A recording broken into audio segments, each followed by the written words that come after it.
Hello friends, मैं हूं doctor रश्मि। इस वीडियो में मैं आपको बताने वाली हूं कि ब्रेस्ट मिल्क किन किन वजहों से कम बनता है और ऐसे में हमें क्या करना चाहिए। देखिए, एक मदर की सबसे बड़ी प्रॉब्लम ये होती है कि उसका ब्रेस्ट मिल्क नहीं बन रहा। सारी मदर्स को ये गिल्ट होता है कि मुझ में कुछ प्रॉब्लम है जिसकी वजह से ब्रेस्ट मिल्क सप्लाई कम हो गई है, लेकिन ये बिल्कुल ही गलत है, ये बिल्कुल ही मिथ है। ब्रेस्ट मिल्क बनने की जो प्रोसेस होती है वो काफ़ी ज़्यादा कॉम्प्लेक्स होती है। जब बच्चा माँ की छाती से लगता है और उसे सक करता है तो एक मदर और बच्चे के बीच में एक बॉन्डिंग डेवलप होती है। इस बॉन्डिंग की वजह से मदर के ब्रेन से ऑक्सीटोसिन नाम का एक केमिकल, एक हार्मोन रिलीज होता है, जिसकी वजह से ब्रेस्ट मिल्क बनता और रिलीज होता है। इसीलिए अगर आपके बच्चे के साथ अच्छी बॉन्डिंग है, आपका बच्चा बार बार दूध पी रहा है, तो आपका ब्रेस्ट मिल्क सप्लाई अच्छा रहेगा। अब मैं आपको बताती हूँ वो कारण जिसकी वजह से ब्रेस्ट मिल्क सप्लाई कम हो जाता है। तो देखिए, सबसे पहला और सबसे मोस्ट कॉमन कारण है when mother is in pen.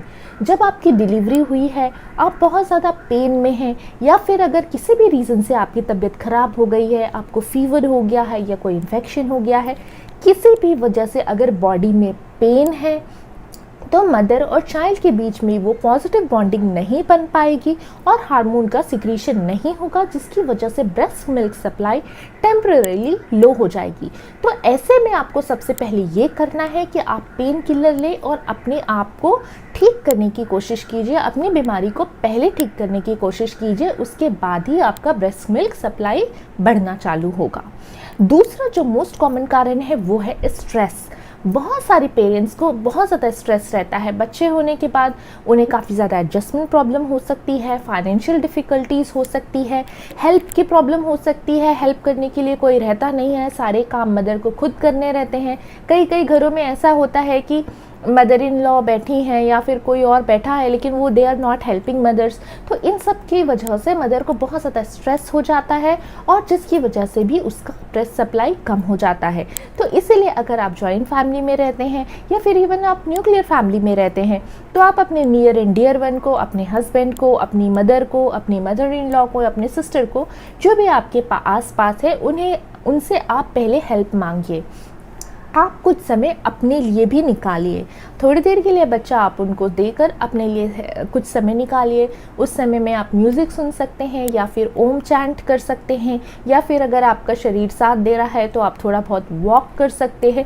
अगर आप इंटरनली हैप्पी रहेंगे, स्ट्रेस फ्री रहेंगे, तो आपका हार्मोनल बैलेंस बिल्कुल बना रहेगा और आपकी ब्रेस्ट सप्लाई भी अच्छी होगी।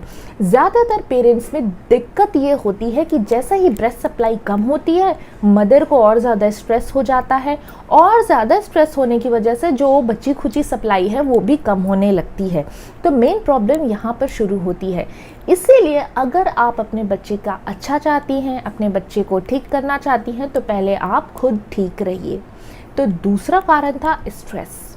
तीसरा कारण है मदर को अगर कोई इंटरनल बीमारी है, जैसे कि हाइपोथायराइडिज्म यानी कि थायराइड की बीमारी या फिर एनीमिया, तो उसकी वजह से भी ब्रेस्ट मिल्क कम आता है। ऐसे में आप अपने डॉक्टर से ज़रूर मिलिए।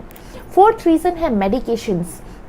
कुछ मेडिकेशन ऐसे होते हैं जैसे कि फिनाइलेफेड्रीन, जो यूजली कफ सिरप में मिलता है, वो क्या करता है, ब्रेस्ट मिल्क को ड्राई अप करता है, सुखा देता है, तो उसकी वजह से भी ब्रेस्ट मिल्क सप्लाई कम हो सकती है। तो इसीलिए आप कोई भी मेडिकेशन लेने के पहले आप अपने डॉक्टर को ज़रूर बताएं कि you are a lactating mother, आप बच्चे को दूध पिला रहे हैं, तो वो अकॉर्डिंगली आपको मेडिकेशन देंगे। कोई भी सेल्फ मेडिकेशन या सेल्फ ट्रीटमेंट करने की आप कोशिश ना कीजिए। इसके अलावा जो और रीज़न है वो है डिहाइड्रेशन। बहुत सारी मदर्स बच्चे के ख्याल में ही इतना बिजी रहती हैं, उसका ख्याल रखने में ही इतना बिजी रहती हैं कि वो अपना ध्यान नहीं देती और वो पानी बराबर नहीं पीती हैं। अगर आपके शरीर में पानी ही नहीं रहेगा, आप खुद ही डिहाइड्रेटेड रहेंगे, तो आपका ब्रेस्ट मिल्क बनेगा कहाँ से। तो इसीलिए आपको हाइड्रेशन मेंटेन करना भी बहुत ज़रूरी है। चौथा रीज़न है डाइट। बहुत सारी मदर्स पुअर डाइट लेती है। अगर आपका ब्रेस्ट मिल्क सप्लाई कम है, आपको लो ब्रेस्ट मिल्क सप्लाई की प्रॉब्लम है, तो आप अपने डाइट में ज़्यादा से ज़्यादा प्रोटीन लीजिए, यानी कि दालें ले सकते हैं, मीट ले सकते हैं, एग ले सकते हैं।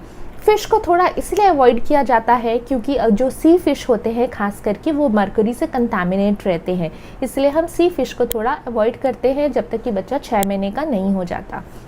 इसके अलावा आप बहुत ज़्यादा ग्रीन लीफी वेजिटेबल्स और फ्रूट्स लीजिए, जूसेस लीजिए, कोकोनट का जो वाटर आता है वो लीजिए, और इस तरह की और इस तरह की लिक्विड चीज़ें लीजिए, सूप लीजिए जो कि आपके बॉडी को हाइड्रेटेड रखे, साथ ही में आपको न्यूट्रिशनली बैलेंस्ड भी रखे। तो इन सारी चीज़ों से बहुत जल्दी मिल्क सप्लाई बनती है। अगर इतने के बाद भी नहीं हो रहा है तो आप लैक्टेयर ग्रेन्यूल्स ले सकते हैं दिन में 3 बार। इससे ये एक आयुर्वेदिक मेडिसिन है जिसकी वजह से मिल्क सप्लाई इंक्रीज होती है।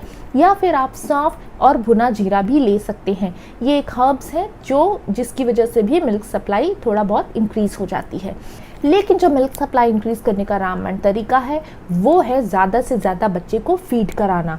जी हाँ, अगर आपका बच्चा 6 महीने से कम का है तो आप हर 2-2 घंटे पे बच्चे को फीड ज़रूर कराएं। जैसे ही बच्चा आपके छाती से लगेगा और वो सक करेगा तो वो पॉजिटिव बॉन्डिंग बनेगी और मिल्क सप्लाई धीरे धीरे करके ही सही इंक्रीज होने लगेगी। ज़्यादातर फीमेल्स ने गलती ये करी होती है कि वो 2-2 घंटे की बजाय 3 घंटे या फिर कभी 4 घंटे या फिर कभी दिया तो दिया या फिर कभी फॉर्मूला मिल्क दे दिया या कुछ दे दिया।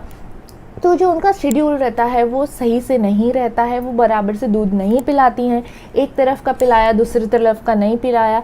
इस तरीके की चीज़ें करने से जो बॉडी का बैलेंस है, जो सिस्टम है मिल्क बनाने का, वो बिगड़ जाता है और धीरे धीरे मिल्क सप्लाई कम हो जाता है। तो इसलिए आप कोशिश कीजिए कि आप हर 2 से 3 घंटे में अपने बच्चे को दूध पिलाते रहे जब तक कि वो 6 महीने का नहीं हो जाता। जब बच्चा 6 महीने का हो चुका है तब आप उसको धीरे धीरे आप वीन करना चालू कर सकते हैं। लेकिन फिर भी आप ब्रेस्ट मिल्क सप्लाई एकदम से स्टॉप ना कीजिए। ब्रेस्ट मिल्क को देते हुए उसको सॉलिड पर लाना होता है। अगर आप बहुत ज़्यादा कैफ़ीन लेते हैं या फिर टी लेते हैं, टी, कॉफ़ी, अल्कोहल और सिगरेट, ऐसी कोई भी चीज़ जिसमें बहुत ज़्यादा कैफ़ीन या फिर निकोटीन है, उसकी वजह से भी ब्रेस्ट मिल्क सप्लाई सूख जाती है। तो आप कोशिश कीजिए कि आप कम से कम टी और कॉफ़ी लें। आप हेल्दी रहने की कोशिश कीजिए, पॉजिटिव रहने की कोशिश कीजिए, स्ट्रेस फ्री रहिए और एक्सरसाइज कीजिए, अच्छी डाइट लीजिए। ये 5 मूल मंत्र हैं अच्छे ब्रेस्ट मिल्क सप्लाई के लिए। देखिए, अगर ब्रेस्ट मिल्क की प्रॉब्लम हो रही है, ब्रेस्ट मिल्क कम बन रहा है, तो इसमें मदर की गलती कभी भी नहीं होती है, सिचुएशंस की प्रॉब्लम होती है। इसीलिए किसी भी प्रकार के गिल्ट में आने से बचें और किसी भी प्रकार के अंडर प्रेशर आने से बचें। अगर आप खुद पॉजिटिव रहेंगे, खुद हैप्पी रहेंगे, तो आपकी मिल्क सप्लाई भी अच्छी बनी रहेगी। मुझे उम्मीद है मेरे इस वीडियो से आपको काफ़ी जानकारी मिली होगी। ऐसे ही वीडियोस और भी देखने के लिए आप हमें सब्सक्राइब ज़रूर कीजिए। मिलते हैं किसी और वीडियो में, तब तक के लिए बाय।